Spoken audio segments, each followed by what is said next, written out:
Welcome back to the Republic of Arsenal, live yet again. And look, we got a very, very happy, smiley, happy Gunner here, following North London derby game. Excellent performance by the team in red, the team repping North London, the pride and joy of North London, the Gunners.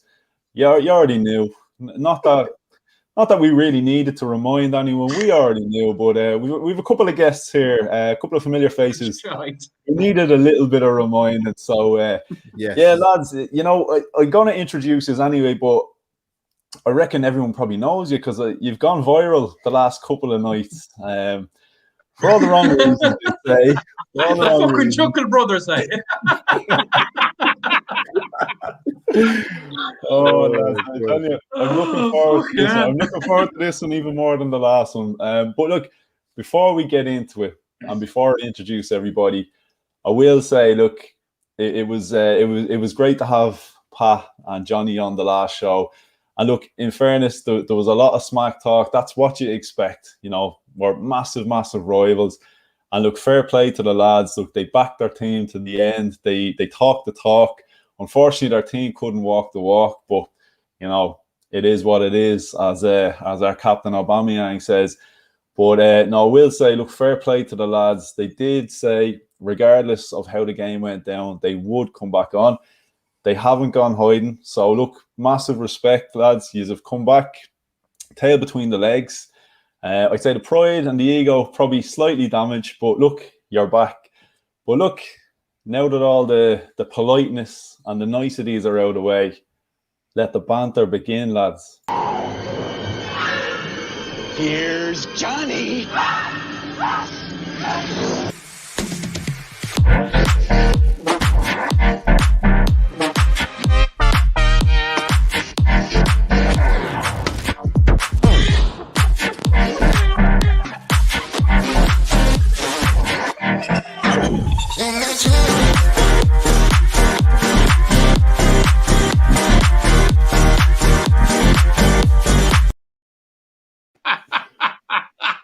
That was beautiful, man. Very loud. You're some fucking bollocks, say. Answer. Fucking Johnny. Here's fucking Johnny. And next thing in a fucking cardboard box. Shite her thing. Yeah, fucking bollocks. Fuck me. Oh, you're a slinger fucking piss altogether, you cunt. Brilliant. Fucking hell. You know what, though? You know what? I think I was being kind to you there as well. I've been kind to you. I might have to play that again at some stage. Do you know what? I have to apologize for the people who do listen to this audio only on Spotify. Unfortunately, you're not going to see that intro. So I do encourage you to come over to the YouTube channel and check that out because judging by the reaction, it was brilliant. Yeah, it's worth checking out. So yeah, look, big up. Sam is in the chat, and I'd say Sam is chomping at the bit to get his teeth stuck into the boys here tonight now. As I'd say, a few people will be. But look, as I did say, look, fair play to the lads. They stuck to their word. They're not gone hiding. They are back. So big respect. So look, we're going to get cracking away into it. Just before we do, I want to introduce the panel here tonight. So first of all, I want to introduce really good friend of mine. It's Albert from AlbertJTV, massive gooner. Look, who else could I bring on after such a big win, such a historic victory in Arsenal's season? The biggest result we've had all season. We've destroyed Spurs. What are you smoking at? What are you fucking smoking? This is Arsenal turning the corner. This is our charge for top 4 now. It all started. Jesus, 14. Okay, look. Maybe I'm getting a little bit ahead of myself, a little bit overexcited. But just a little, just a tad, just a tad. 9 feet 10, like fucking at it. So yeah, look, thanks for coming on anyway, Albert. No worries, man. It's a pleasure to come on, particularly after a lovely win on Sunday afternoon. It's a very pleasurable Sunday night. Very much so. 100%, 100%. And yeah, the Chuckle Brothers, the hyenas down below. I'm going to introduce, first of all, the lifelong Spurs fan, Pat, who may be reconsidering that decision. So, Pat, look, right, as I said, fair play to you for coming back. You kind of had to know it was you who suggested that we would do a post-match review. But look, fair play to you. Man of your word, you came back.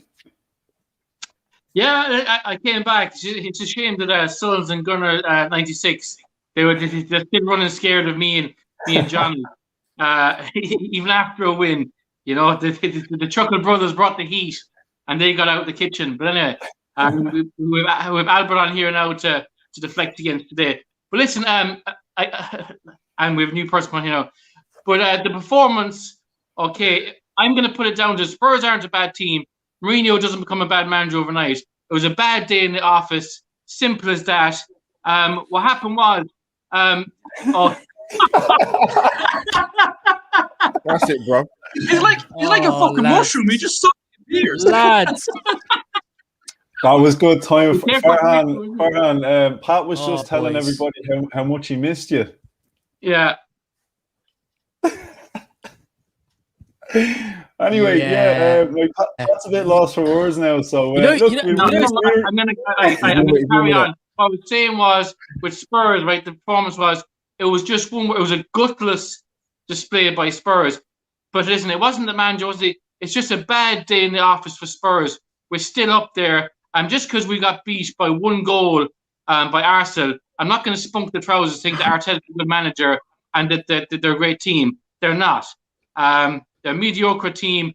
I compare Arsenal to Burnley, likes that. Like Spurs, Spurs did a great team.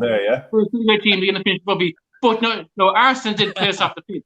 There's no doubt about it. But it was just a bad day in the office, and Spurs were just gutless. And the only two players who played with a bit of passion for the badge was Lucas Moura and Lamela. At least he has passion. The rest of them, especially like Sissoko, oh my God, like useless, right? He's like a chocolate fire guard, no good. He's useless. But the biggest mistake was that like Gareth Bale was taken off because he didn't get sniffed the ball. That wasn't his fault. It was the way that the team were performing. He wasn't getting. They weren't feeding balls into him. What could he do? Crazy decision bringing Stoke on for him. Listen, bad day in the office. But listen, on that performance, Arsenal deserved it. Yeah, well, look, I won't disagree with you on that final statement. I bet you won't. Anyway. But I fucking no. Oh, look, Johnny, come on, give it to us, Johnny. What have you got? Look, I told you right from the last podcast that we did, right? I said that this North London derby was just a pride match. That's all it was. I came out, I was being openly honest. I said I personally don't think Spurs would get top four, even though we're in a higher position than Arsenal. And I said if Arsenal won, also the same, they wouldn't get top four. It was a least significant match at all. Now, to be fair, like Spurs, Arsenal couldn't get a win in our last 5 North London derbies, so they were due technically one, right? Now, when I was checking the last night, I checked on Gunner 96, his profile thing on YouTube, and the first thing you could see was, can Arsenal get top four? All I have to say to you, Farhan, is that your head is so fucking high up in the clouds, you're fucking meeting Jack the Beanstalk. Like, do you know, that's how fucking high up in the clouds you are. If you honestly think that fucking shit Arsenal team is going to get top four, you're off your head. Now, bear in mind, Tottenham had everything against us. We had fucking Sung got the injury on us very early. We got sent down. We were back down again to 10 men. We played you off the fucking park. You couldn't control us. Harry Kane, as we all know, one of the best strikers on the planet, just went off, just that fraction for offside to get that goal. Then he hit the fucking post. He absolutely struggled. And I was actually talking to some Arsenal fans after the match, and they said to me, look, to be honest with you, they said, one thing that shows me after that match is that Arsenal has no leaders. And I have to agree with them. I think Arsenal don't have any fucking leaders. And I'd be more worried if I was an Arsenal fan than I am a Tottenham fan, because you couldn't control us with 10 fucking men. And we didn't get going until the latter fucking stages, to be fair, like, you know. And we had setbacks. We had fucking Sung being injured, got off injured.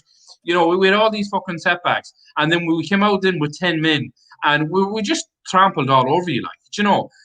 One thing all this match shows us that the Tottenham are still higher than Arsenal. It shows that. I want to say one thing. It's great to see after that performance, Arsenal move from 10th to 10th. Okay, go on, John. Yeah, but look, as I said to you, this is going back to last week, lads. As I said to you, that this match is least significance. All this match was down to pride. You couldn't beat us in our last fucking 5. It was meant no significance, because I understand football. I understand that when you're in the Europa League, it takes an awful lot out of you. I understand that Tottenham and Arsenal are in the same way of thinking. The Europa League is our number one. We both, as clubs, know that we're not going to get top 4 in the Premier League. We know the only alternative we have is the Europa League. And let's not be talking fucking shite here. It's the truth. Like, Europa League is our only chance Arsenal Football Club have, or Tottenham have, of getting Champions League football next season. And if Tottenham don't win it, or Arsenal don't win it, we're fucked. We are fucked. Because, see, every season, look, Champions League is so important. We understand the revenue, we understand the money, the attraction of big players, so forth. But we always have that cushion to fall on with the Premier League, with the fans, the merchandise, the whole palaver, the sponsors, and all this kind of thing, the revenue coming in. But this year, with the significance of the pandemic, no money going around the fucking place. You know, as I said to you, as I said in our last podcast, that you will see this summer, it will be the same scenario in January. It'll be fucking loan signings, 20, 30 million average fucking players for both clubs. And it's that defining moment come the end of May, if Tottenham Hotspur have Champions League football or Arsenal. And if either club don't have it, we're fucked. We're just fucked, like. And that's the truth. And you can go off and we can bitch about it all day and all this, but that is the harsh reality of it. Champions League football is so, so important this year, more than any other fucking year. And look at no in London derbies, as a Tottenham fan, I don't want to lose, and I know Arsenal fans don't want to lose, but let's brass tacks here. That game was just emphasized on fucking pride. That was it. It did nothing for you. It did nothing for us either. It just absolutely, we're swinging out towards the Europa League, and if we get knocked out of it, we're fucked. We're fucked. The Europa League is our number one, and it's the same with Arsenal. It's their number one. That game was just based on pride. Fair enough, you won it. But I'd be looking at you and I'd be saying, Jesus Christ, they were down to fucking 10 men. How come they couldn't spank them off the field in their own ground? Do you know, they fucking Bale was taken off. That fucking Sung, who was, you know, taken off as well. The only one they had was Harry fucking Kane. They were down to 10 men in our ground, and we couldn't go on and fucking hammer them. They should, if Arsenal were a good fucking team, they should have came on there. When Spurs were down to 10, they should have been beating us 4 or 5 fucking 1. They should say, right, rub the salt into the wound. Let's tear at this team like with 10 fucking men. And then, let's be fair, the 10 Tottenham men were actually better than the 11 Arsenal men. There's no point denying it. Like, we were.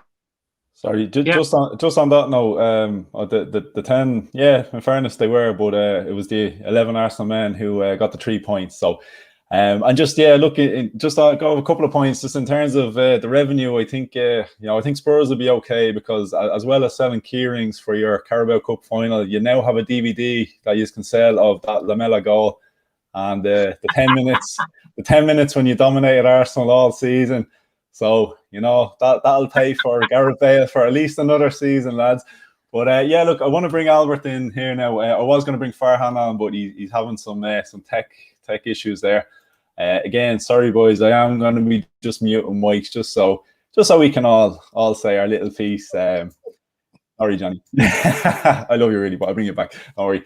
Yeah, Albert, look, we'll get into the match a little bit as well. Look. Basically, go off the lineups to start. Looking at that lineup, what was your initial feeling? Captain Aubameyang left out from the beginning, which kind of took us all by surprise. There was a couple of other big changes. Cedric came in for Bellerin and that. What was your initial thoughts looking at that lineup? Were you confident?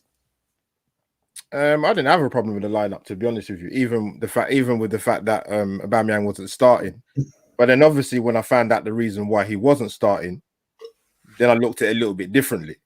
So yeah, it's funny because I said there'd be about 4 changes in the starting lineup. There was actually only 3 from the game in the Europa League. But the game went exactly how I thought it would go. Actually, Tottenham played exactly how I thought they'd play and worse. I've seen some of the games Tottenham played, probably going back to last season, coming into this season, mate. And the only team I'll get bored of watching play is probably them and Newcastle, because the football's just dire. I mean, I was shocked how Tottenham played, to be honest, on Sunday. I was really, really surprised. I think the only thing I agree with the 2 guys about is the fact that both our teams are probably best way of getting into the Champions League is via the Europa League, but I don't know what game they was watching. I'm shocked by what they're saying. And banter aside, man, I'm like, I must have been watching the game from the early 90s when Gary Mabbott was playing, because I don't know what these guys were seeing, man, to be totally honest with you. The only reason why Tottenham played better with 10 men, to be honest with you, is because they was losing. I think if the game was 1-1, I don't think you would have seen the performance from them in the last 10-15 minutes that you saw. I think that's the biggest difference. Yeah, they got a worldy goal with, Rabona, highlights reel, perfect for TikTok and Snapchat, but that's about it, really, to be honest with you. So yeah, we could have won by more, even when it was 11 men, to be honest with you. So yeah, I'm very surprised what the guys are saying, man. Banter aside, man, I'm like, wow, like I must have been watching the game when Gary Lineker was playing, because I don't know what these guys were seeing, man, when this game was on. You know what? In fairness, sorry, Johnny, I'm going to bring one up. I do remember, I think it was yourself that actually said when we had the preview show that a good team will know when it's time to sit back and allow the other team, they can take the foot off the gas. So I guess maybe Arsenal just didn't sense any real obvious threat from Spurs and kind of said, you know what? Yeah, we let these boys play a little bit. So look, yeah, we've nothing to worry about here. We'll hang on. Sorry, mate. You know what it was? Because Arsenal in the last few games, right, have it was like a mental block for that like last 10-15 minutes, because they're thinking, you know what, they've made some uncharacteristic mistakes, and yeah, man, so it can do tricks with you, man, because Arteta was furious on the touchline for some of the mistakes they was doing. Was really sloppy play from Partey, and the defense were a bit on edge for that last 10-15 minutes. But other than that, man, thoroughly deserved the win. Tottenham ain't done a double over us since 1993, I believe. I mean, I was still in secondary school then, so it shows how long time ago that was. So if they thought they were going to come to the Emirates, where they've got a horrendous record, and they know that. Listen, all the banter aside, their record's disgraceful at the Emirates. I think they've won there once. So I don't know why it gave them the confidence to think they're going to come there and get 3 points. Are these guys mad? Come on, man. Yeah, definitely. Look, I want to bring Farhan in now as well. So Farhan, Gunner from 96, just joined us just a little bit late there. So Farhan, man. Thanks for coming along, Farhan. And I know Farhan has been waiting. He's been sitting ever so patiently, waiting to come on and unleash. And we don't have souls tonight, so Farhan has to bring the fury tonight. But Farhan, yeah, look, I'll let you just say what's on your mind. I'm not even going to ask you a question. Just tell me how you're feeling right now. It's happened again. It's happened again. Tottenham or Spurs. It's happened again. Ladies and gentlemen. The sweet taste of success. You know what? Listen, I mean, you boys count yourselves a little bit lucky here, because I don't have it in my heart to rip you to shreds tonight. I'll tell you something. Look, the abuse that we got the other night, right? The abuse. Oh my God.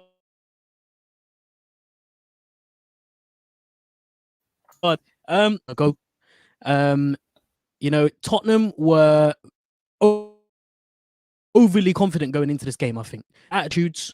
Mourinho thought he could outsmart Arteta, and I appreciate why he'd think that, because Arteta novice, you still look at him as an apprentice, but Arteta absolutely schooled Mourinho from top to bottom. Bar that last 10 minutes, Mourinho didn't have a clue.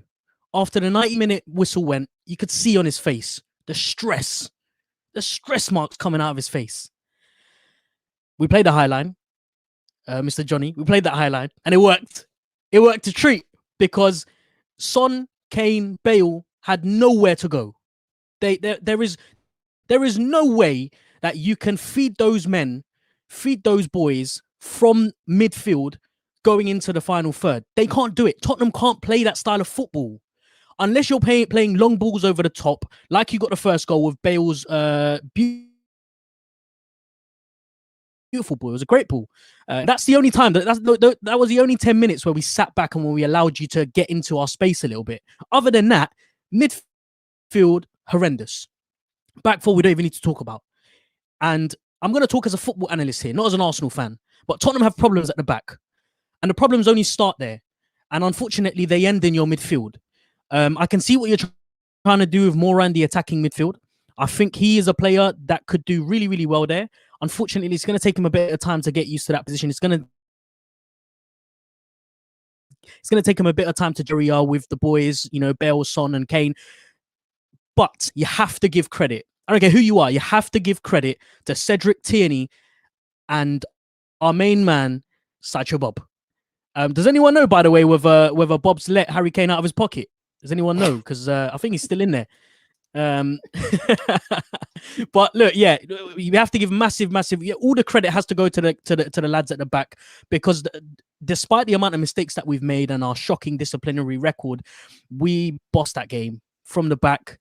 Great discipline, great moving with the line back and forth. I don't think after that game you can ever compare Thomas Partey. And this, by the way, this was probably Partey's worst game.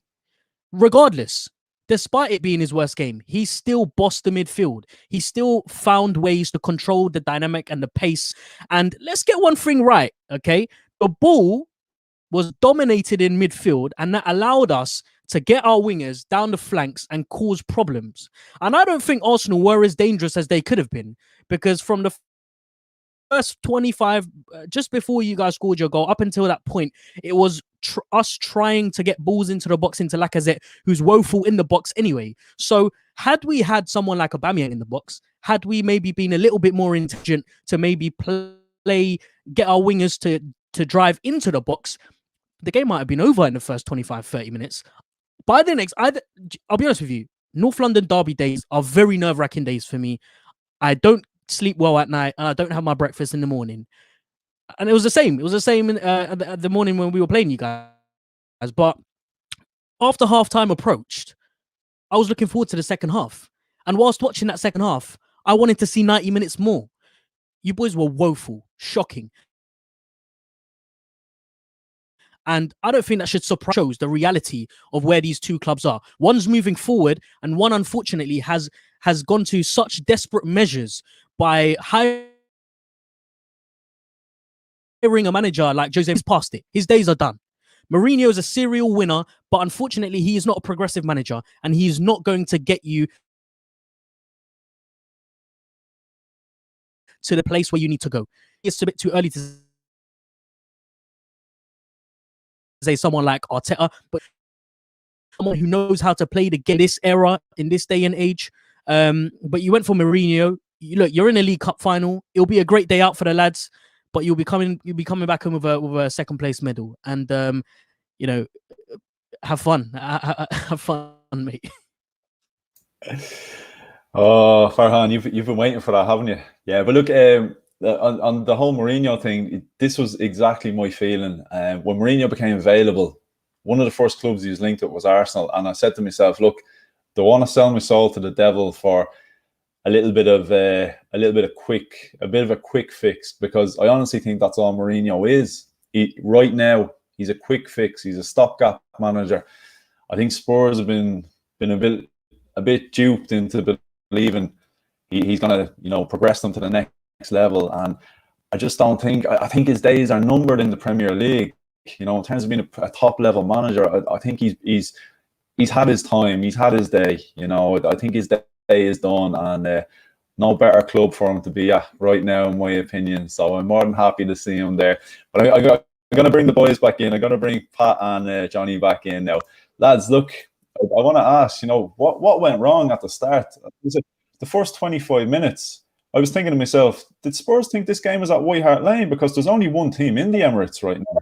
Like what happened? The opening 30 minutes. Anthony, hold on for 1 second. Like, Farhan, you need to stop watching this fucking playing PlayStation, man. It's messing with your head between reality and the match wasn't one-sided. Tottenham, as I said to you, when they went down to 10 men, we were all over you. You struggled, like, and it was just fluke and sheer luck that Harry Kane went a fraction offside before he got the goal, and then he hit the fucking post. We were all over you. And you go on about Arteta. Arteta is only a yes man. That's all that boy is like. And you struggle to keep us. And then you're on about back line, and Sideshow Bob had a fantastic game. Jesus, he was struggling to hold Harry when we're down to 10 men. And then I've seen a comment then below saying, league doesn't lie. From an Arsenal fan, you're below us. You're fucking below us. I'll tell you something, Johnny. I'll tell you something now. Arsenal will finish above Tottenham this season. Mark my words. Arsenal will finish above Tottenham this season. It's only 4 points. Have a look at it. Have a look at it. Hold on, Fon. As I said to you going back in the last podcast, I said, if either club don't get top four, it's a waste of fucking time. So be it if Tottenham finish 7th and Arsenal finish 6th, it's a waste of time. It's all on the Europa League for both clubs. And let's not get off the beaten track. Like, the Europa League is our number one priority for both Arsenal and for Tottenham. And if either club don't win it, we're in trouble for next season, because it's a domino effect. In the summer, there's going to be less money. We're going to get less players attracted to it. Like, and people go on about, when Europa League is better than no European football. I totally disagree. Europa League is a complete waste of time. There's no money in it. Going back to the prime example, when Tottenham were in the Champions League and we got knocked out under Pochettino, we're in Wembley as the Champions League. And once we dropped down to Europa League, they couldn't fill the stadium, because at the end of the day, nobody wants to see Tottenham play Croatia Zagreb. Nobody wants to see Arsenal play Olympiacos or whatever the fuck they're called in France. Like, these teams have no real caliber as a team. Like, as I said to you in the last podcast, you're on about Europa League form. You cannot bring Tottenham's form or Arsenal's form in Europe into it. Like, we're playing minors. We're playing minors until we get into the last 8, where there's a fraction of couple of good teams left within it. Then maybe you AC Milan, Man United, Roma's. You have teams like that with a bit of caliber. Yes, then you can say we're okay in the Europa League, but you cannot compare fucking Croatia Zagreb and I rather Tottenham. And I know it's not going to happen. I know fine well that next season Tottenham is probably going to get Europa League football from the Premier League positions where we're going to finish, and it's going to be a complete waste of time for us. Complete shite. I rather Spurs didn't get no Europa League football, because it'll work out a lot better, because it'll help us progress next season for the following season of Champions League. Bear in mind, if we don't get win the Europa League this season, So, like, as I said to you again, lads, that match was only based on pride. Make no illusion about it. Banter aside, it was only a pride match, and I know Tottenham fans and Arsenal fans, we don't like to lose to one another, but it was 5 derbies before we last got a victory against us. We went down to 10 men and we were all over you. There was no leadership there with Arsenal. We won. Farhan goes on. We got 3 points. We got 3 points. Yeah, you got 3 points, Anthony. But what good is it to you? What good is 3 points to you? You're down at 10. You're still 10. The Tottenham were 8. It was no significance. All that match was a pride match. That was it. And when you go back and you watch the last 5 North London derbies prior to this, there was a bit of significance behind them, and Arsenal couldn't win. When they went into this ball, in terms of saying it, when's the last time you won at the Emirates? Look it. I'm talking about the last 5 London. I'm asking you that. It's a genuine question. When's the last time you won at the Emirates? Look, I think it was 10 years. The last 5 London derbies. You couldn't beat us. There was a bit of significance in it. In terms of that game, there's a big problem with the Emirates Stadium, okay? And it's very unique, the stadium you have, because it's the only stadium there's a better atmosphere when it's empty than when there's fans in it. That's very unique. It's absolute. It's the fucking library. It's quiet. It's the question. Anyway, I'm touching on a few crazy statements. I've just heard from Arsenal people. I'm not showing you magic mushrooms. If you are, can you post them to me? Because I sent you my postcode. But anyway, and this guy, the assembled in the comments, saying that as Johnny said, the league doesn't lie. Mate, you're 10th in the league. You're not first. Like, what are you on? The league doesn't lie. What in the hell? Hang on, just to mute you for a second. In terms of the league doesn't lie, did Spurs not win the league back in November?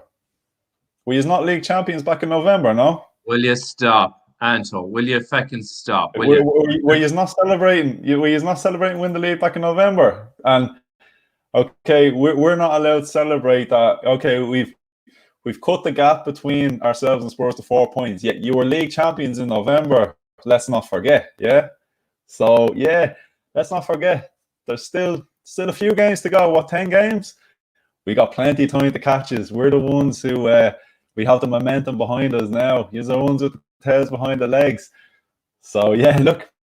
But lads, I want to ask you, genuinely, I want to ask you, when Lamela put that ball in the back of the net, what were you feeling? You must have been thinking, you just have this in the bag now. You must have. Win, yeah. No, I hadn't. To be honest with you, I hadn't, because I know the stats prior to this match. I know the first team that generally scores would generally go on and lose. So I wasn't thinking it was a done deal. You know, I'll be totally honest. It was a special goal. It was a great goal. But I wasn't feeling, confident about it.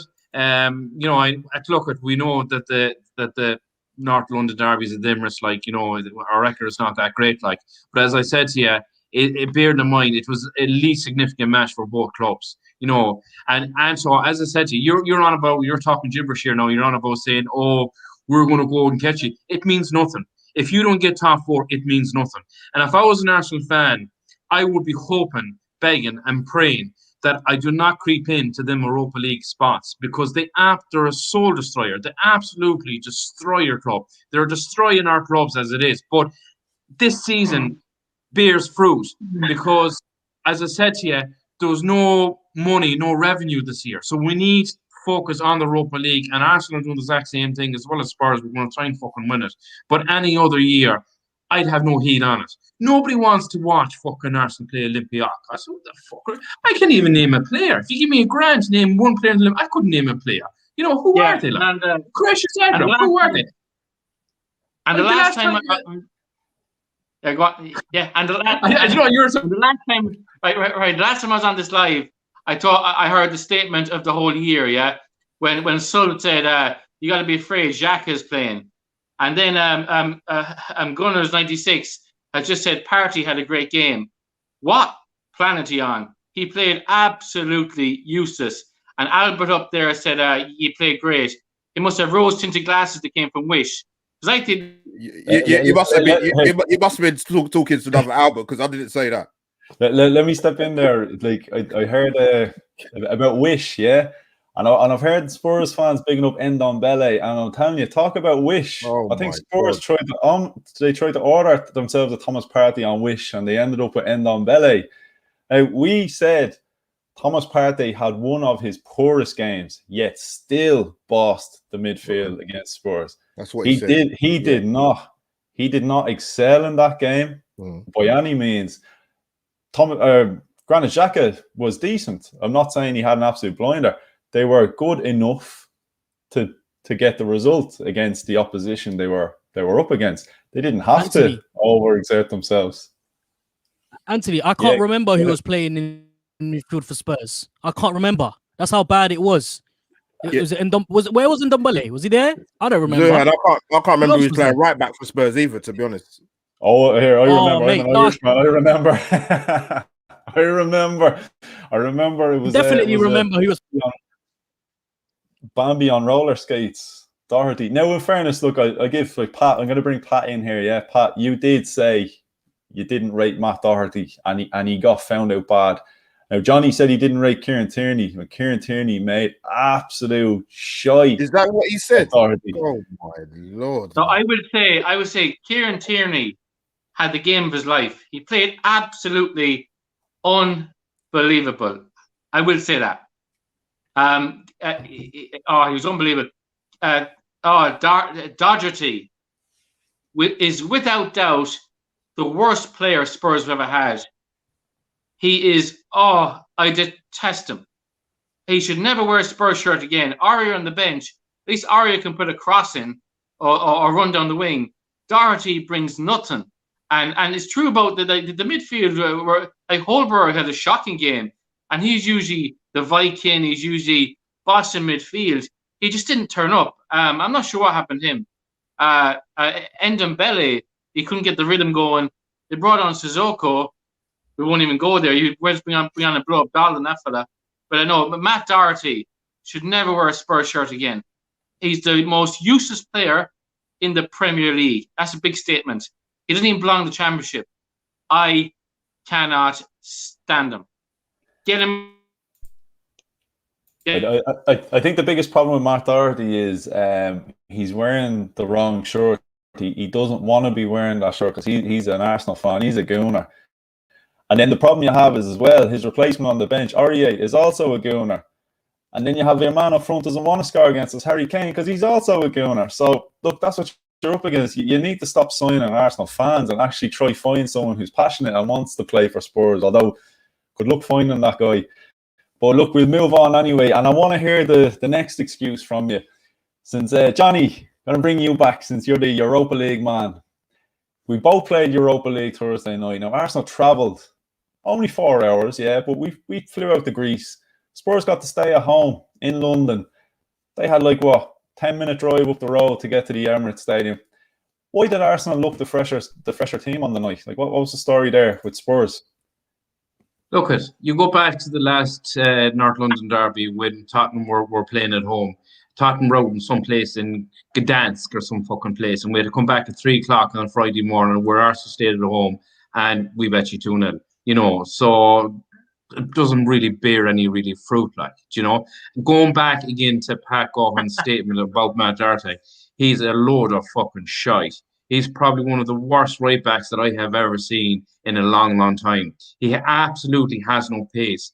And when you're playing on a wing back on a left or the right, you have to have pace. If you haven't got pace, you don't belong as a wing back in the Premier League. And that's be frank. And you go on about Kieran Tierney and you wet your pants about him, but at the end of the day, I'd have a fucking great game against Matt Doherty. The fella's fucking shite, He's absolute dog shite. And you're saying, he's an Arsenal fan. Fucking take him. We're not stopping you. And you're not about Aria. Take him as well. We don't want the cunts. They're fucking useless. I think, to be honest with you, we've a massive, as I said to you in the last podcast, I think Tottenham have huge problems with our back line. We don't have two centre halves.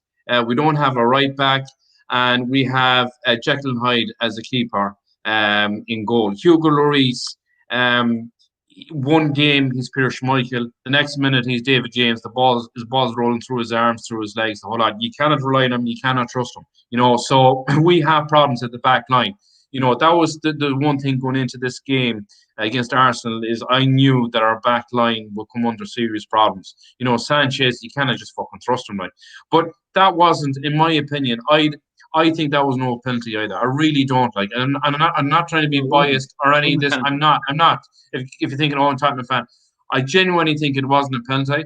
And if it happened to an Arsenal thing, I would have said the exact same thing. Because if you look at when the ball got crossed into Lacazette, he bombed it, man. He bombed it. It wasn't going nowhere near the fucking goal. He bombed it. And Sanchez came in. I just honestly think that I think there wasn't a penalty.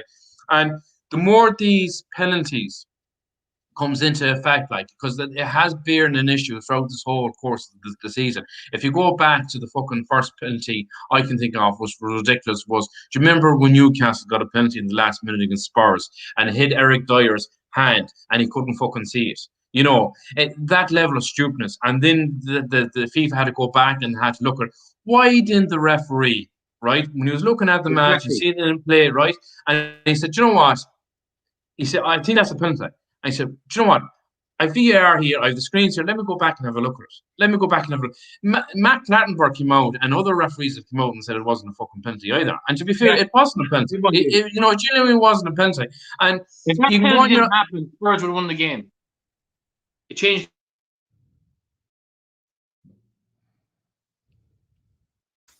Yeah, look, that's like saying if Arsenal hadn't gone and scored 2 goals, Spurs would have won. Like if, buts, and maybes. And look, sure, Peter Walton, the most anti-Arsenal referee out there. The guy is always in the BT studio saying, no, it wasn't. He wrote a piece saying he believed it was a penalty. But look, before we even get into the penalty, I'm gonna bring it back a small bit. Albert, I just want to ask your kind of feeling here. When Arsenal did get the equaliser, what were your feelings then? Coming in right before half time, unbelievable time to get an equaliser, and you could kind of feel it. You could sense it was coming. That completely had to have changed that Teta's team talk. So going in 1-1 at the break, what were you thinking coming out for the second half? Confident we were going to snatch this. It's thoroughly deserved. If Arsenal had gone into that half time 1-0 down, I think it'd have been a disgrace. If you go in a half time with a team that's had one touch in the opposition box, it's unbelievable. You understand? But no, it was key to get the goal before half time. That was a big game changer. Like I said, I thought we controlled the first half without being super fantastic, but we didn't have to be because Tottenham was so terrible. Apart from the Rabona goal from Lamela, and yeah, I think he was lucky. He should have got sent off before he got sent off anyway. He was just a pest when he came on. But yeah, mate, it was thoroughly deserved. If we'd have gone it, like I said, if we'd have gone in at half time 1-0 down, yeah, football's football. It can happen, but I think it'd have been very, very unjust, man. Yeah, no, I agree with you. And I'll be honest, and sure, look, Pat can attest to this one. We were texting throughout the game, giving it all that, giving it the banter. But Pat will tell you, I was saying the whole time, I was like, look, we're going to win this game. Even 1-0 down, I was like, honestly, we're going to win this. And it wasn't just me giving it all that. I honestly felt the way this game had gone, I was saying, there's no way Arsenal are not picking up 3 points in this game. Like, I had seen enough of Spurs in that first half an hour to convince me dreadful that this was completely Arsenal's game to win, lose, or draw. Whatever we decided, we were controlling the tempo, we were controlling the pace. The minute we took our foot off the gas, and Farhan, we've talked about this time and time again, this Arsenal, thinking, yeah, we're in control here. It's time to take our foot off the gas. Like, how many times have we talked about this? We allow the other team to come into it, and that's when we get punished. Instead of going for the kill, like we saw this again. Now, luckily, we were up against poor opposition there the other day, so they weren't able to hurt us. Sorry, lads. But yeah, look, Farhan, we spoke about this time and time again, and look, you're probably sick in the teeth talking about this, but what is this? Is it lack of leaders on the pitch? Is this coming from the coaching team? What is the story? Why is it that we drop the heads and allow the opposition back into the game instead of just going for the kill?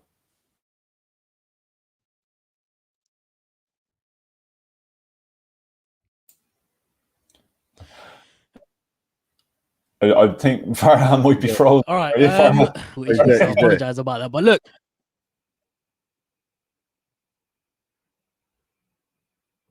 I'm there. Sorry, yeah, I was just saying, I'm having the Tottenham curse that's coming on. Oh dear.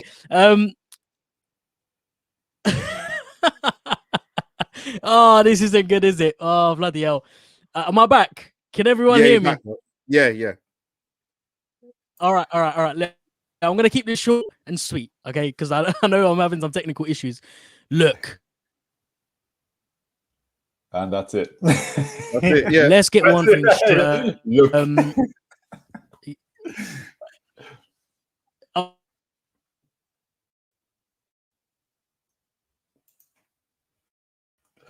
Yeah, I think, Farhan, we might have Am I still glitching out? Oh, no. Yeah, it's still glitching. I might just, what I'll do is I'll just remove you, Farhan, and then you can just add yourself back in. But yeah, look, Albert, I'll throw that to you then. Like, what's the story with this? Arsenal foot off the gas, allow teams back in the game when we should be taking the initiative. You know, like I could see that Spurs were there for the taking the other day. What is it with Arsenal? We smell blood and we just don't go for the kill. Whereas any other side, like in fairness to Tottenham, they looked at us in those final 10 minutes and they saw we can have a go at these guys and they went for it. And another day, they would have got a reward for it. What is the story with Arsenal?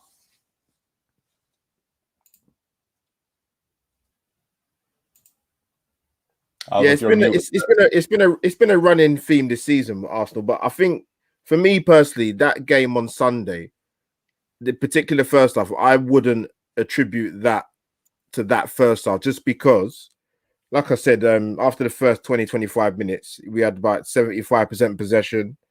Like they showed, Spurs didn't have any touches in the opposition box. We hit the post with Emil Smith Rowe, the crossbar with Emil Smith Rowe. We hit the post with Cedric. Lacazette had an opportunity to possibly get the shot on target.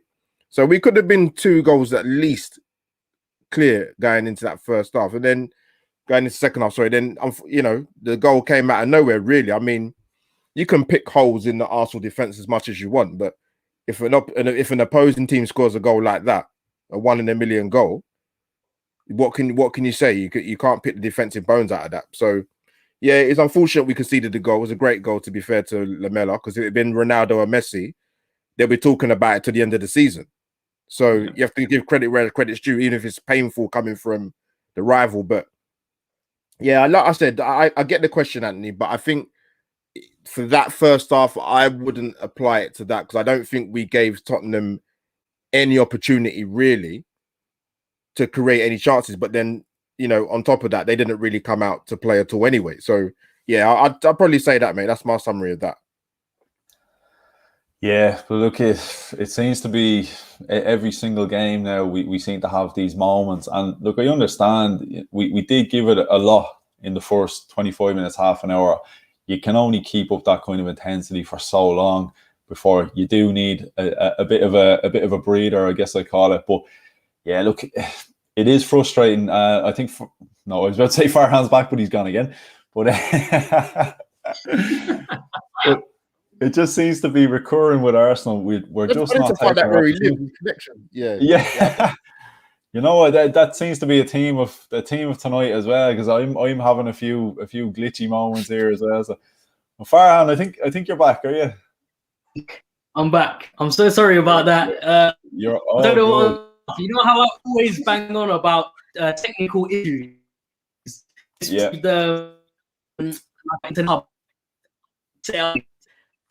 It's still a little bit. It's still a little bit. I don't know what's going on. No, I think it's the top that's having me on. Yeah. It's one of in general technical glitch. It's one of those nights, isn't it? I'm indoors, so it should be a little bit better. But let me try and respond to the question. Let me try to respond to the question that you asked me before, and hopefully I'm able to say it in one piece without it. Don't you deny it? Look, the fact of the matter is, Tottenham were not in that game any moment. In that last 15 minutes, it wasn't Tottenham that was doing the hard work. It was Arsenal Football Club that gave thing to you guys on a plate, on a silver platter. Here you go, have it. Score a goal against us. We made it difficult for ourselves, and like we always do. And we're a club in transition. We're a club that's learning, and unfortunately, it could have cost us in the end. But we got there. We got there in the finish 95th minute. I'm quite surprised that it was 5 minutes added on. But you guys, I mean, if I was a Tottenham fan, I'd be gutted to not get at least a point out of that game, especially in that last 10, 15 minutes. But that's when you showed up. You showed up when it was too late. You turned up the heat in the final 10, 15 minutes, and you decided to play football. Now, had you decided to play football in the first minute, who knows? But judging by the performance, judging by the quality that I saw on the pitch, you guys are not ready to play go to the football club, and you're not ready to push football. And I don't think you're ready for the Europa League either. There's a massive building project at Tottenham right now. You should be worried. I would be worried if I was you. If I was a Tottenham fan, I'd be very, very worried when you got an aging Son that you're relying on, when you've got peak Harry Kane and Son who are not going to stay there for any longer. I think in the summer, you need to really be worried about the potential of Harry Kane leaving Tottenham. Because if he doesn't leave this season, it shows me that he's got no ambition to win any trophies.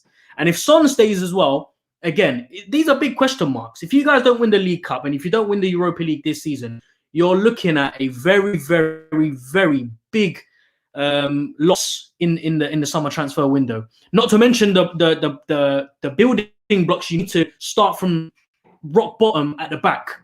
You've only got Alderweireld there. He's aging. Sanchez isn't good enough. Aurier or whoever it is on the right-hand side isn't good enough. Reguilon sat there by himself. Your central midfield is invisible as well.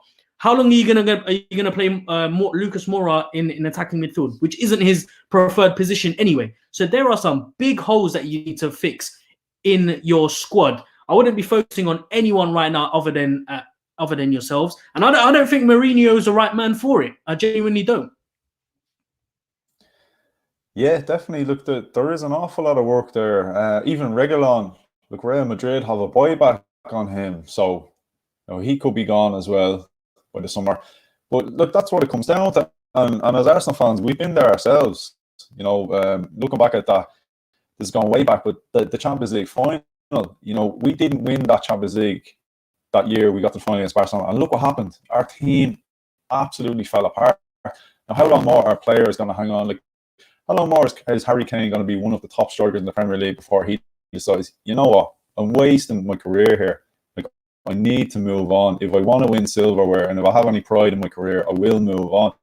And that's not a dig at Spurs. It's just, look, it does get to a point where players have to turn around, and it's happened at Arsenal how many times? Van Persie did it. Van Persie decided, I'm not going to win a Premier League with this team. I need to move on. And he went to Man United and he won it in his first season at United. Like, it does get to a point where players need to start questioning, is this the right move for my career to stay here, or is it time to move on?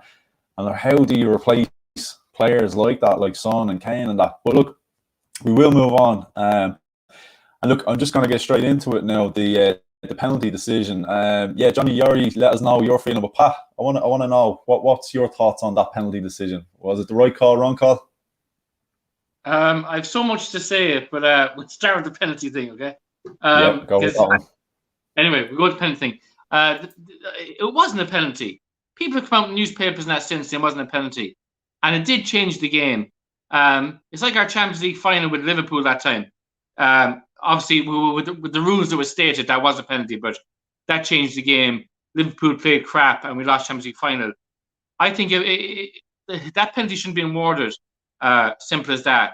And the VAR system let us down big time. We've been lucky with VAR sometimes, but let us down this time. It wasn't a penalty. But I'm just kind of laughing at what Farhan's saying here about he's saying like, first of all, Lucas Moura is not a good attacking midfielder.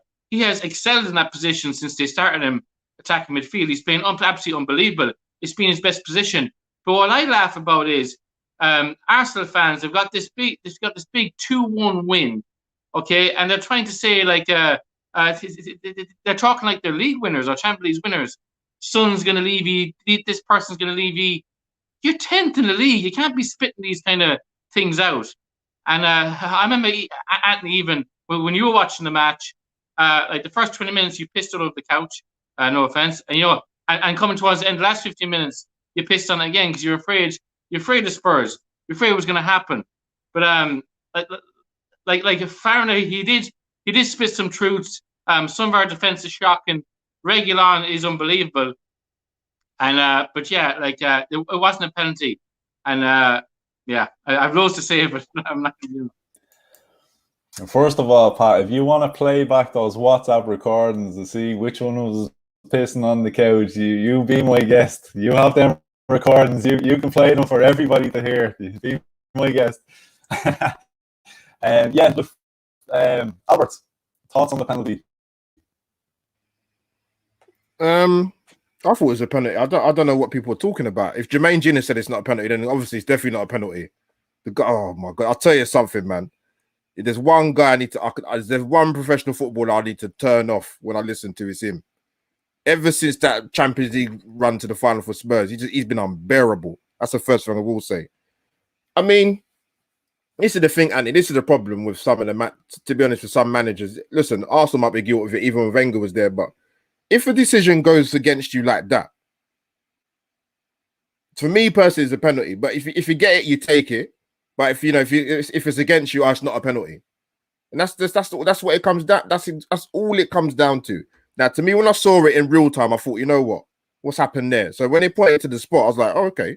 I need to see what's actually happened. But people got this notion that because Lacazette missed the initial contact in going for goal, that somehow it's not a penalty. Of course it's a penalty. And the thing is, if that happens on any other area of the pitch, that's a free kick. So why should it be different because it's in the box? It's ridiculous, man. Of course it's a penalty. 100%. Yeah, look, I'll be completely honest. When I seen it at first, and I did say this to Pat in real time when I saw it at first, I said, look, that's not a penalty. It's not. Initial thoughts, I didn't think it was. And then I looked at it again, and having seen a couple of replays and that, look, I'm being completely honest, and I'm being devil's advocate here. If it had happened against Arsenal, I would have been pretty pissed off. I will be honest, I would have been pissed off. I understand within the rules of the law, it's a penalty, because it's like they say, even as Albert said, no matter where that happens on the pitch, a referee will turn around and say to you that just because a player wins the ball doesn't mean it wasn't a free kick. As in, if a player wins the ball but follows through and takes out his opponent, it can still be deemed a free kick regardless.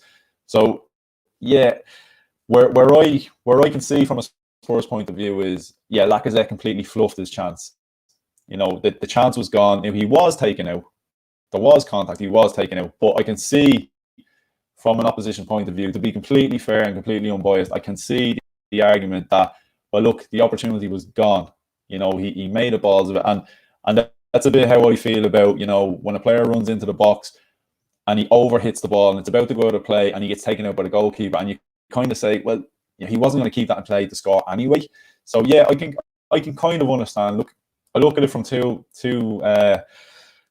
ways, because yeah, by the rules of the law, yeah, it's a penalty. But I'd be just completely honest, hand on heart, I would have been a bit pissed off had it gone the other way. But I want to bring Johnny in. So Johnny, you have some thoughts?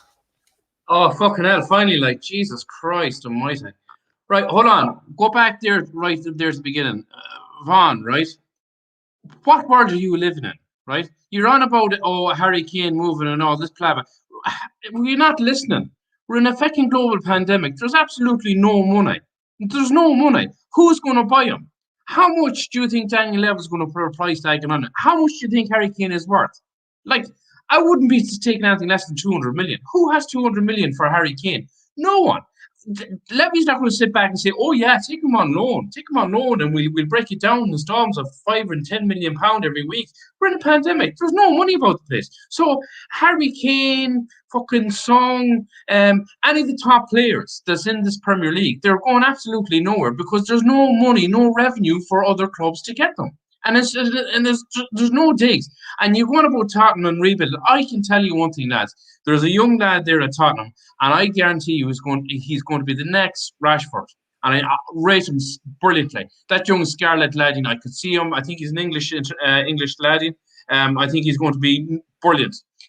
Jose Mourinho has talked about him already in Europa. He's also stated that he's going to put him in start of next season. And he has a bundle of pace. He works hard, and that boy, I guarantee you one thing, he's going to be England's #1 fucking striker. You give that boy 2 years, that boy is going to be banging them in. So there's a lot of youth there.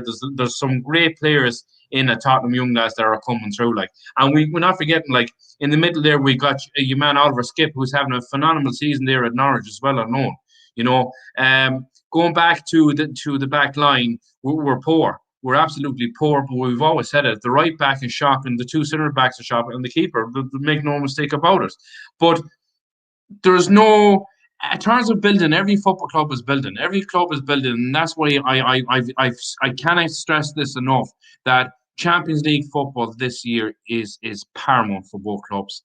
And come the end of May, if Tottenham don't get Champions League football, and I come back again on the show as a guest, and people ask me, well, Johnny, you said that no Champions League, your club is fucked.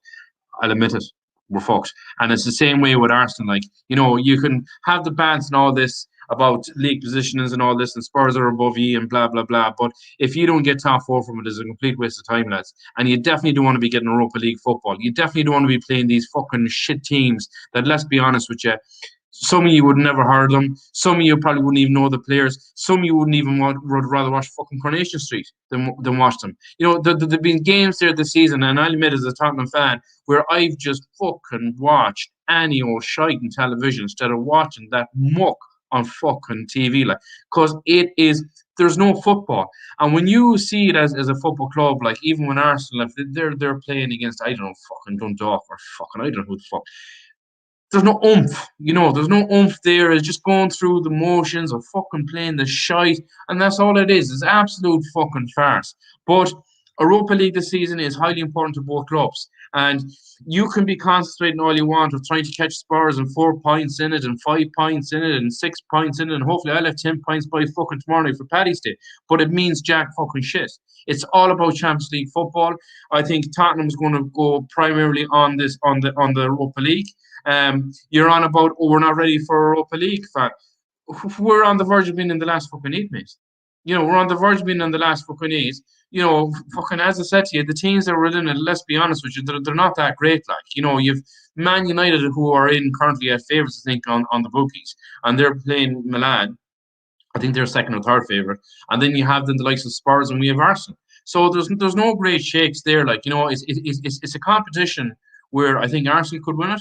I think Tottenham could win it, you know, so it's not out of our conference, you know, for both clubs, and that's why it's so paramount for either club to go and win it.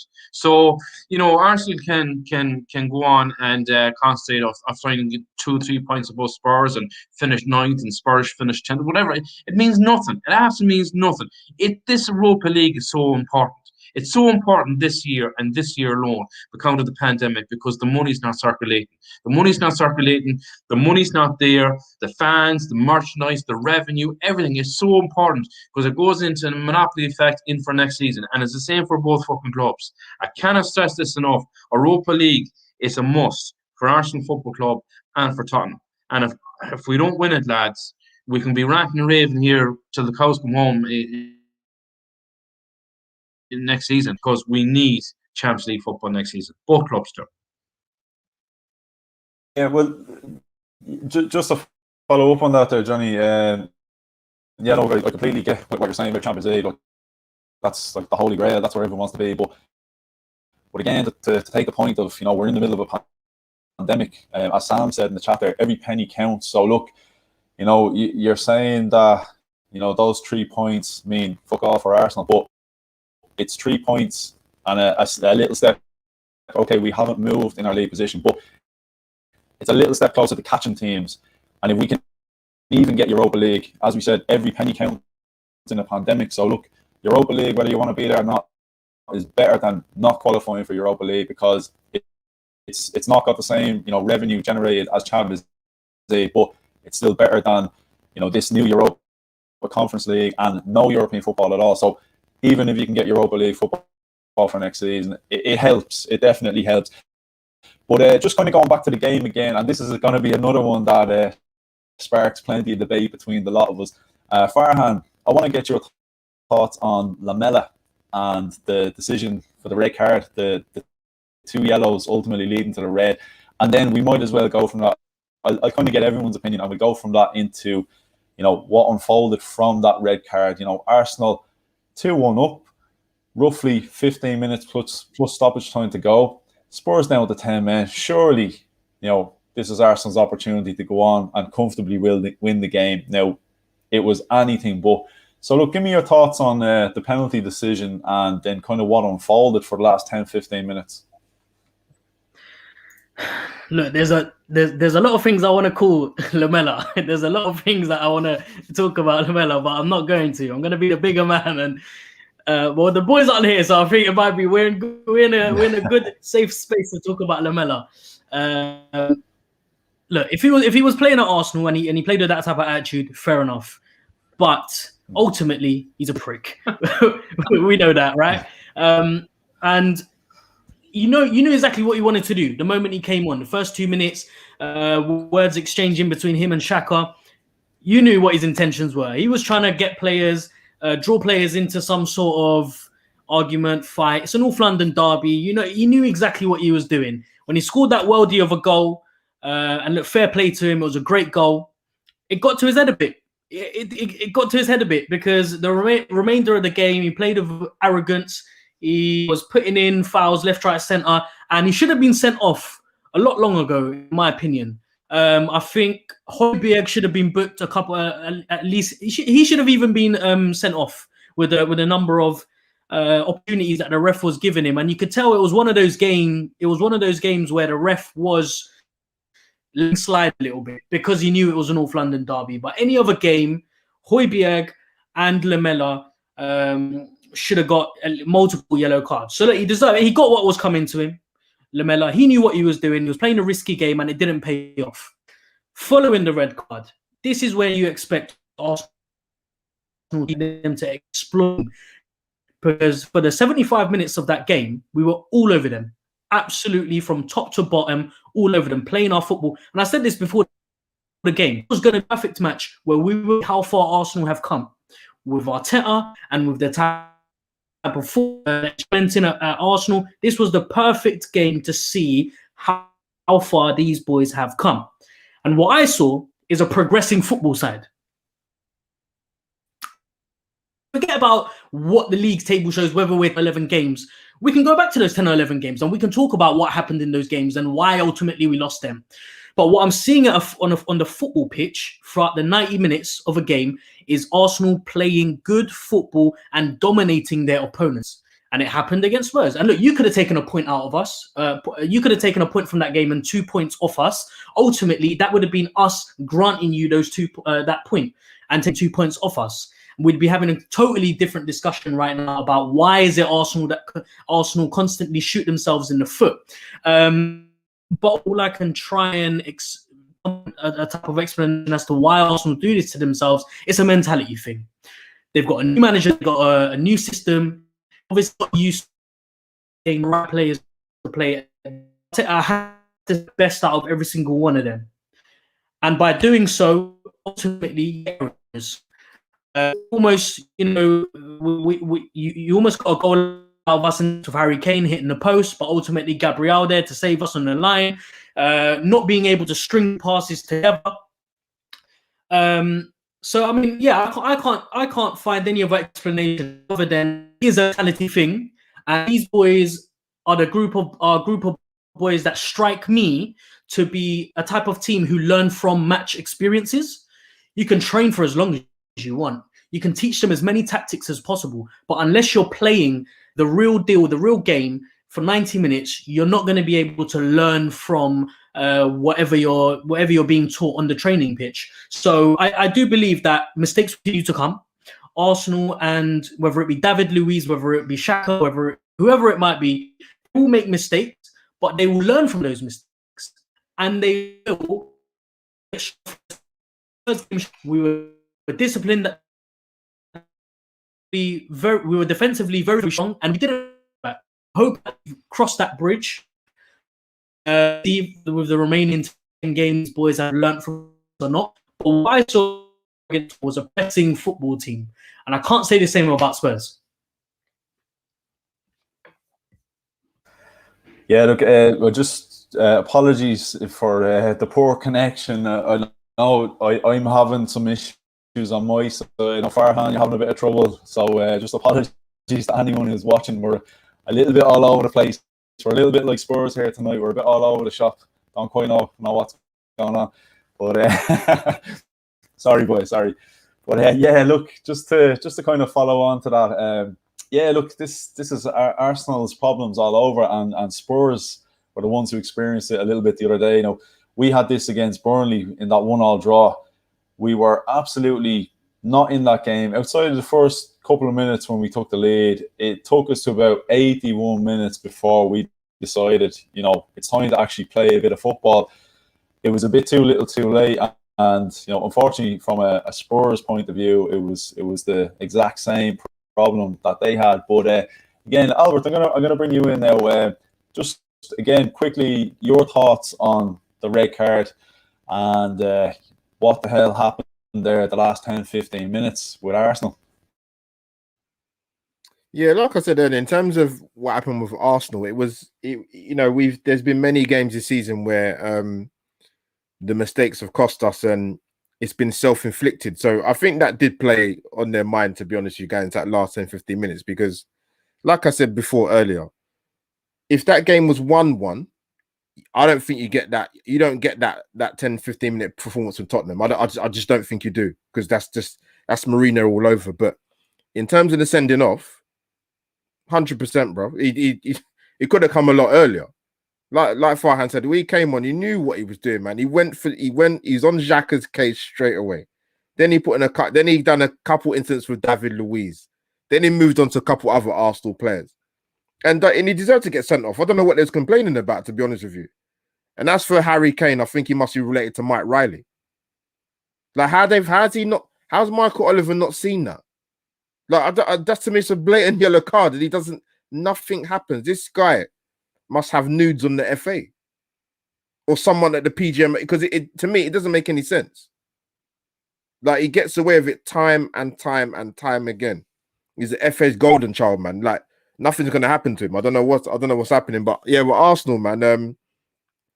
To be honest, when we was 2-1 up, I think we could have got the third and the fourth, mate. If Arsenal really applied any pressure to it, we could have. Because you think about it, if the Tottenham guys are shaking their heads, right? But if you're losing the game 2-1 and you've got 10-15 minutes to go, of course you've got to come out and play. So what that means is you're going to be hit on the counter-attack. So of course we could have finished the game 3-4-1. It's obvious to see that. But yeah, thoroughly deserved, man. And if they're honest, they're not going to admit it, but 2-1 did flatter them.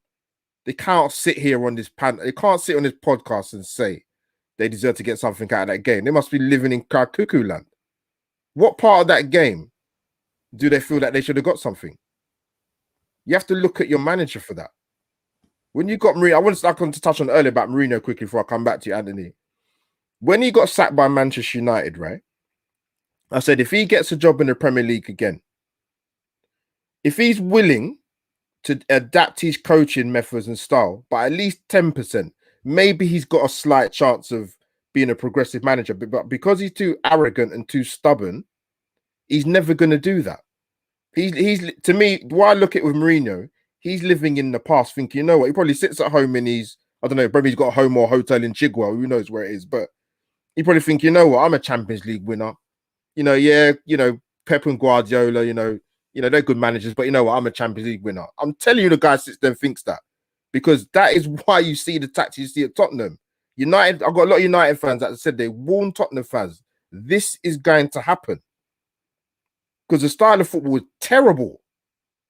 I mean, I don't know how you guys cope with it. When you saw that game, I know it's the first game of the season, and you can shake your heads. When you played Everton, that's a reflection to me of what you see now. Yes, you picked up a little bit of momentum. You won a few games. Gareth Bale wasn't playing golf at Carnoustie or Sandwich. He was, he's playing decent football at Tottenham. But if you're being honest, really, really honest, you got a cup final to look forward to. Yes, of course you have. But the football, Jesus Christ, man. I mean, listen, if you're happy with that, fair play, man. Yeah, well, that's it. As we always refer to Mourinho, it's when he was linked with the Arsenal job, it was one of those, like, do you sell your soul to the devil for a bit of a quick fix? And there's a right way of doing things, and look, that's not the way I want things done. I would rather this roundabout, long way process with Arteta. If it means the football is going to be what we saw for... Look, I'll be fair to Anthony, Spurs. ask the two guys, the Tottenham guys. Someone put in the chat earlier, I think it was Sophie. What did they honestly make of Mourinho since he's been there? We let them in. We let them have a go. What's the verdict from Mourinho, lads? What's the verdict? Look, in all fairness, like Jose Mourinho, when he got appointed as Tottenham manager, he came into the category of George Graham. The heart and head were thinking different. Like, you know, you can go answer about the long roundabout way and all this fucking shite. We've did that. Like, you know, we had Pochettino for 5.5 years. We won absolutely nothing. We tried that with Villas-Boas. We won absolutely nothing. You know, you were on about Albert there about fucking Jose Mourinho at United, and he failed and all this, and Man United he's failed and pre-warned Tottenham. Oh, bear in mind, I didn't say that. I didn't say that. He did say that. You more or less said it. You more or less said he failed at United. What I said is, if he's willing to adapt his coaching methods, he might have a chance. But because he's too arrogant and too stubborn, he's going to bring that to Tottenham. Okay, Aaron. Okay. Hold on, Aaron. All right. Okay, arrogant and this kind of thing, right? When Alex Ferguson left, to this day, Jose Mourinho was the only Man United manager that brought Man United the highest league finish, second in the league. He was there for 2.5 seasons, and he won them 3 pieces of silver. Exactly. In them in that time of David Moyes, Van Gaal, Ryan Giggs, Ole Gunnar Solskjaer, the 4 of them combined have only won 1 cup to his 3.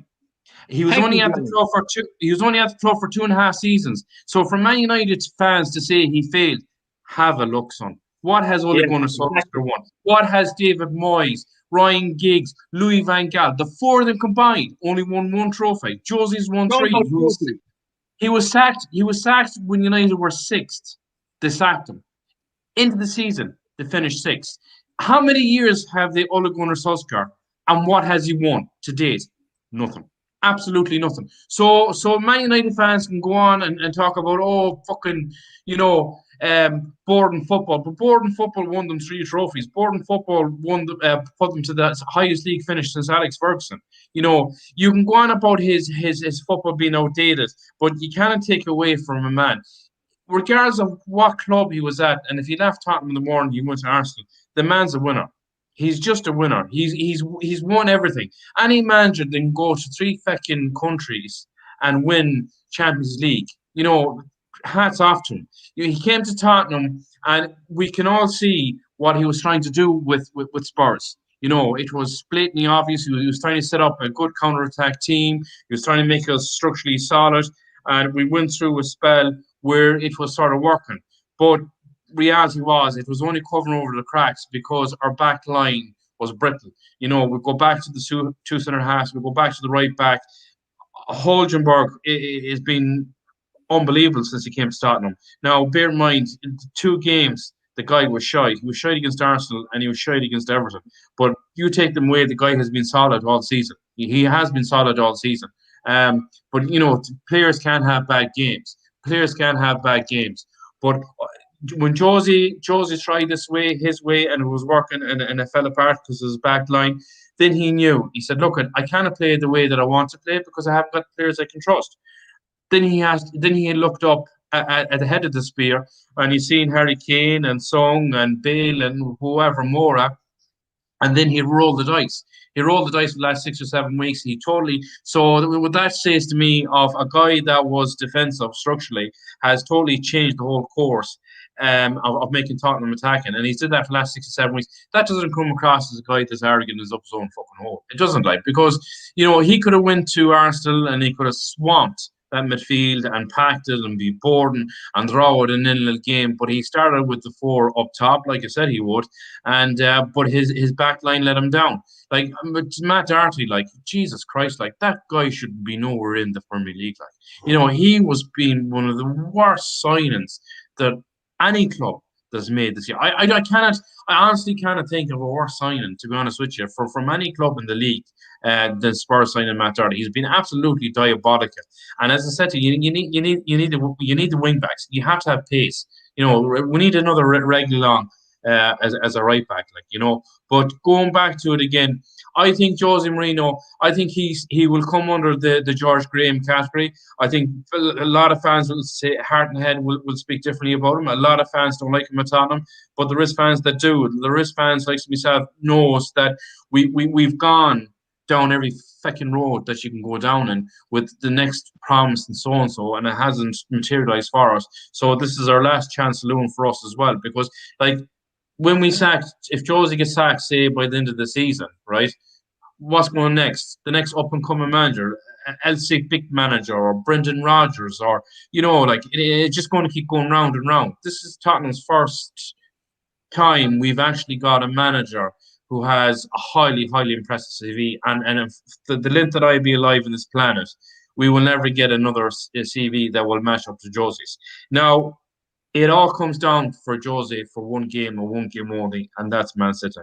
If Josie beats Man City, he will secure his status as a Tottenham manager. But if Tottenham lose against Man City, I think he's coming to the end of the road. I really do. But I go back to again and I stress this enough. If Tottenham sack Jose Mourinho at the end of the season, we'll have to pay the guy £50 million because we have another year with him.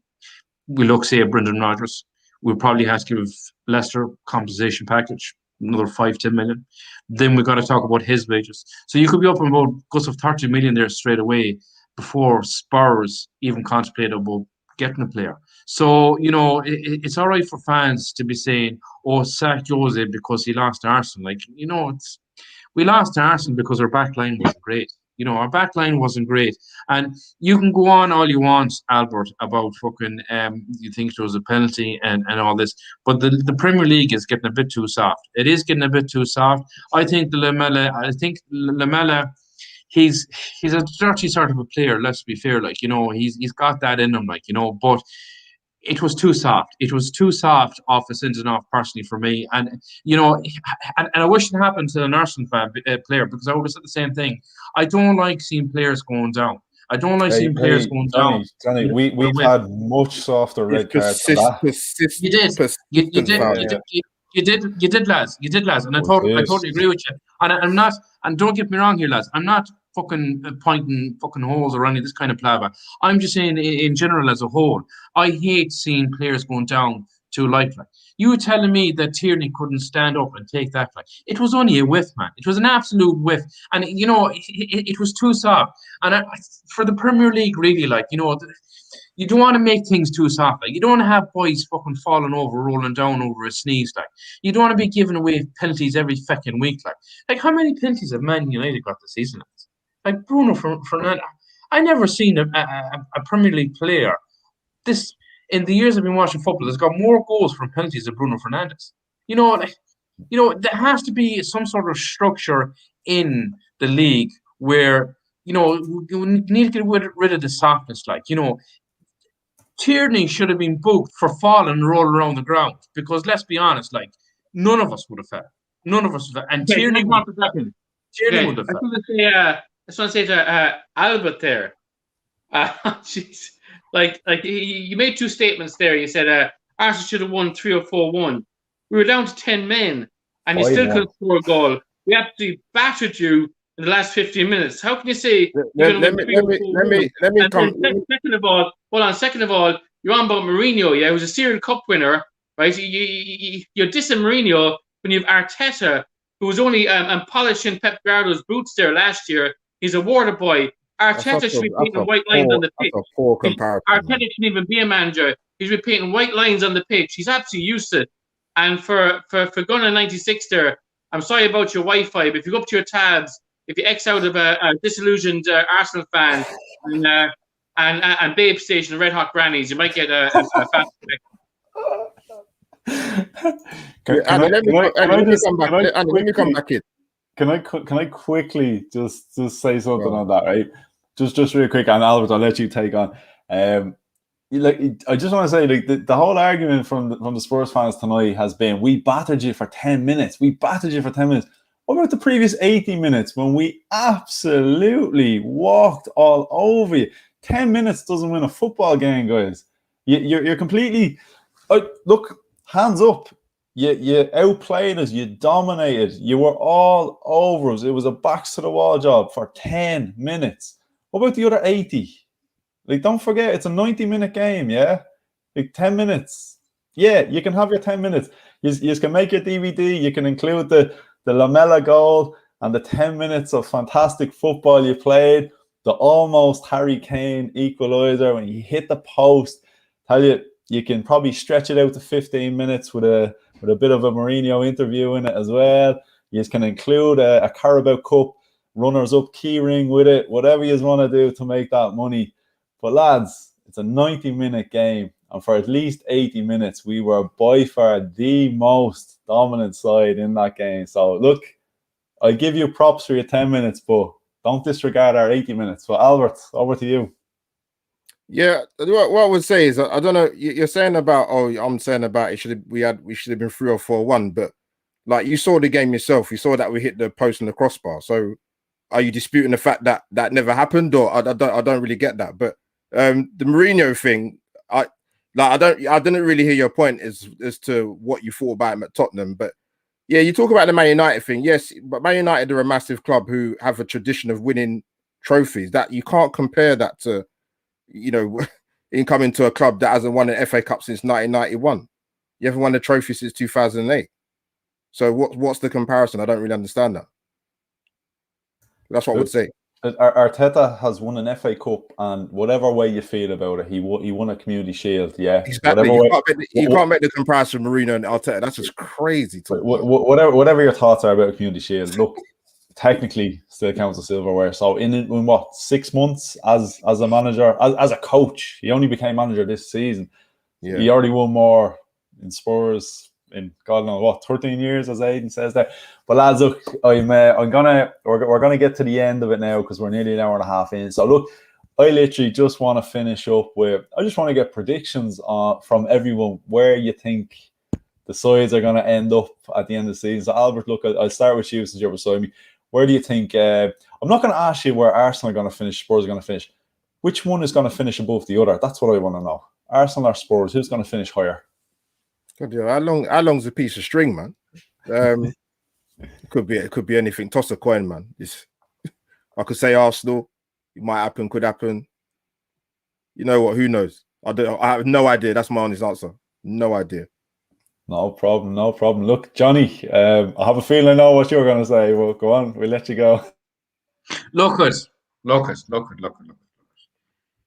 Arsenal, Tottenham. Honestly, lads, joking aside, but the league, don't even bother looking at it. It's all about Europa League for both clubs. It bears no significance to me if Arsenal finish a league position higher than Spurs. It's all about Europa League. And go back again to Jose Mourinho, is that, with Jose, we have a manager that's capable of doing something good with our club. And I know some fans will disagree with me on what I'm saying, but it all boils down to Tottenham against Man City. If he beats Man City, people will say, well, look, fucking hell, Pochettino couldn't win. And I go back again to the Carabao Cup. I'm not a big fan of the Carabao Cup. I'm not a fan of the Europa League. But I also know for Tottenham, we haven't won a trophy, as Albert clearly pointed out, since 2008. But if we win that, it could elevate our players on to maybe something much more, I honestly think that Tottenham will win 2 trophies come the end of the season. I think we will beat Man City. I think Jose knows Jose's a serial winner. He's an absolute serial winner. He doesn't lose many finals. And I would have no fear of Man City at all. And I would look closely in that Europa League. No one really that would bother us too much when Tottenham are playing. And I can confidently say and predictably say that if Tottenham played Arsenal over a 2-leg tie, there's only one winner, and that's Tottenham. And I make a bet with you, lads. I make a bet with you, right? If Tottenham play Arsenal in the Europa League, right? If Arsenal win out of the 2 legs, I will wear an Arsenal jersey. But if Tottenham win out of the 2 leagues, ye boys have to wear a Tottenham jersey. Is that a bet? Hey, I'm happy to do it. I'm happy. I think over 2 legs. Definitely. Over 2 legs, yeah. It's not about like, don't get me wrong, lads. It's not about Tottenham. We played at Tottenham and we won 2-0, and then we went to Arsenal at your ground and we lost. This is over the course over the 2 legs. Whoever goes through, that's the bet. I take that bet. Albert, are you all guns? Gunner 96. There's more chance of me wearing a Millwall shirt than bloody Tottenham shirt. Jesus Christ. Listen, I was just about to say the same thing. Lads, over two legs. You won't be wearing a Spurs shirt. No, listen, I'm not. There is no way in hell, after watching the game, there is no way in hell someone can beat us over 2 legs. They can't beat us over 1 leg. They can't beat us in the course of 90 minutes. This is the issue right now. This is the issue. The issue is Tottenham Hotspurs are desperate to win a trophy. I understand that. Having not won a trophy for so long, I get it. I get the mentality. Once upon a time, Arsenal were heading towards that direction, and then we won an FA Cup, and then we won another one, and then we won another one. Because we're serial winners. We know how to win. And that's why Arsenal will never, ever seep that low to bring someone in like Jose Mourinho. It will never happen. And that's why you guys need to be worried. Because if you think that you go to the League Cup final and play this Man City side I'm watching right now and think that you can play the style of football that you played against us, you can only play one style of football, and that's all guns blazing. And if you think that playing all-out attack against City, you're going to get anything out of it, boy, it's going to be a very, very difficult afternoon for you, boys. Look, I wish you the best of luck, and I really do, because I feel sorry for Tottenham right now. I have to say, it's going to be a tough old season for you, from going from we've won the league to now potentially finishing. You could be finishing 10th because the last 10 fixtures for you boys isn't looking very good. You still need to play United. You still need to play Everton. You still need to play Leicester. You still need to play Wolves and Villa. It's not looking very good. Whereas on the other hand, Arsenal's fixtures are looking a little bit brighter. We're playing 5 teams above us, 5 teams below us. And on our day, we can beat anyone, absolutely anyone. I just can't say the same for Tottenham. I can't see you beating anyone on your best day, because on your best day you could score 4 like you did against Everton in the FA Cup and concede 5. And unfortunately, Arsenal don't that way. We're a team going forward, and we're a team that are getting better every game.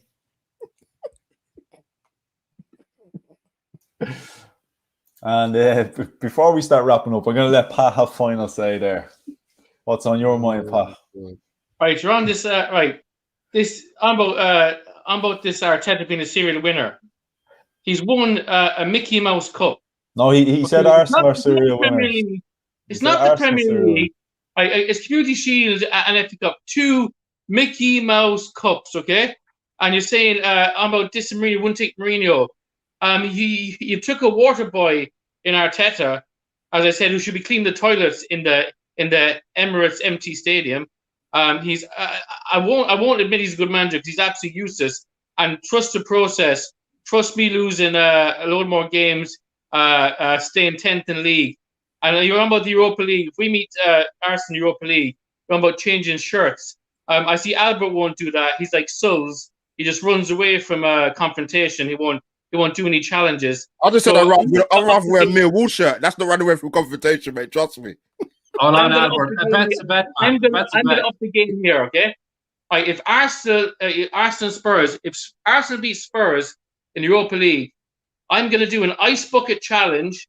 I'm going to down 2 pints of Guinness off the head, and I'm going to wear an Arsenal jersey.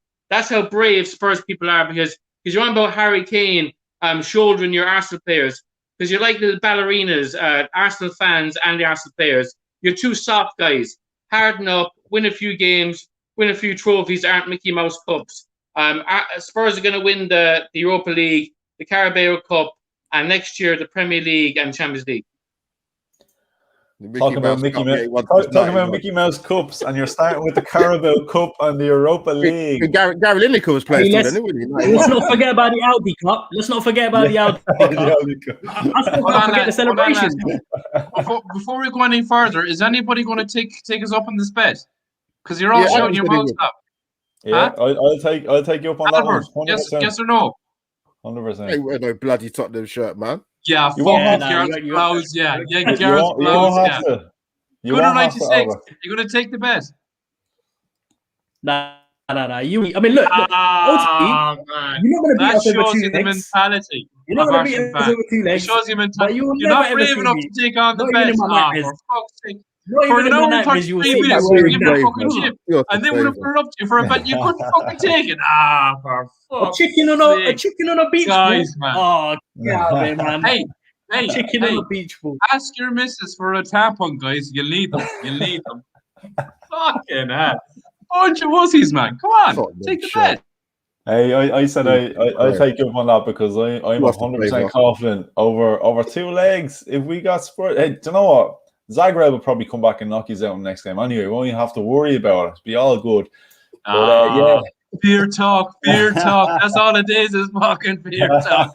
I'm telling you, boys, you mark my words, and you can play this back video over 100 fucking times.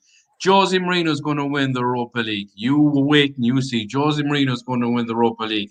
And I guarantee you, and I said it before, Arteta, he's only a novice. He's an absolute novice. And you boys can go off and on your jollies that you bet Tottenham and all this kind of fucking palaver. But bear in mind, you were very lucky. You were very, very lucky to beat Tottenham. Harry Kane hit that post. Harry Kane got a goal.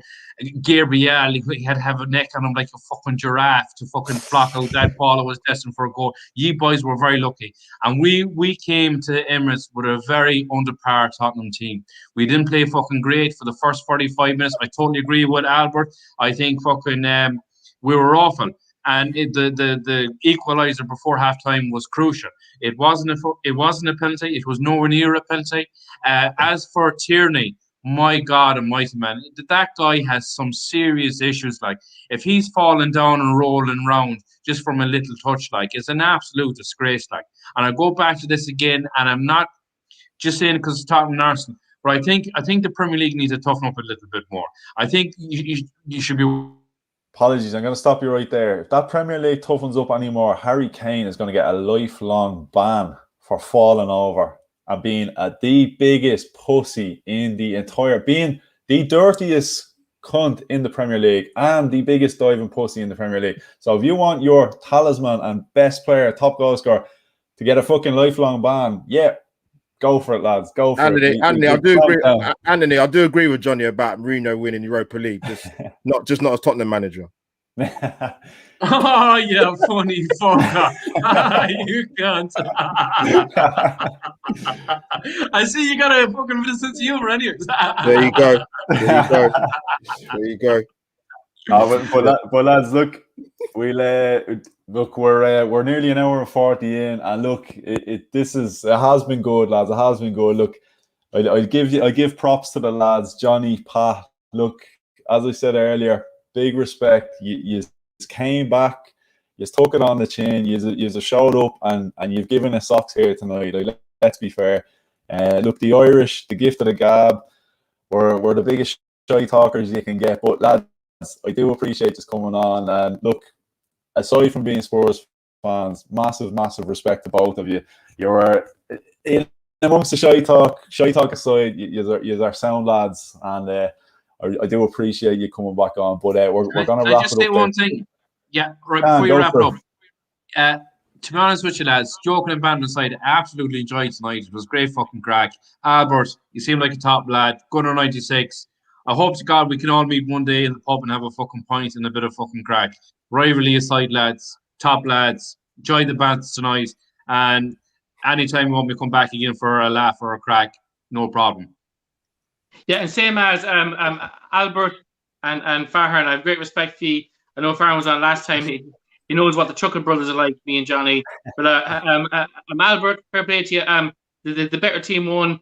Farhan, same thing. And love from Ireland, whatever. You're great guys. No, cheers, boys. Jose's gonna win the Europa League. Jose's gonna win the Europa League. Ole, ole, ole, ole. I think it's going back to Porto. I think I heard that. Come on, the Spurs. So, boys, just before we wrap it up, Pat and Johnny, I know you don't currently have channels. Hopefully, this might spur you on. No pun intended. That you might set up your own channel at some stage. So, unfortunately, I can't get you to give yourselves a shout out. But look, shout out from us for being a great sport and coming on. Albert, I want you to give a shout out. Please let everybody know where they can check out your content, because Albert, like Farhan, one of the best content channels out there for all things Arsenal. So let the people know where they can find your stuff. Yeah, now fair play to the boys for coming on, because I've got a lot of Liverpool mates, right? Those guys do a very good job of hiding. Trust me. No, they do, man. No, Liverpool fans, they're different. They're a different breed, man. They hide very, very well, mate. But No, big shout out to the Tottenham lads, man. But yeah, AlbertJTV, easy to find. Twitter handle at AUMO57. Come and subscribe, people. Yeah, 100%. And Farhan as well, the resident therapist, as we like to call him. Let the people know where we can find your content.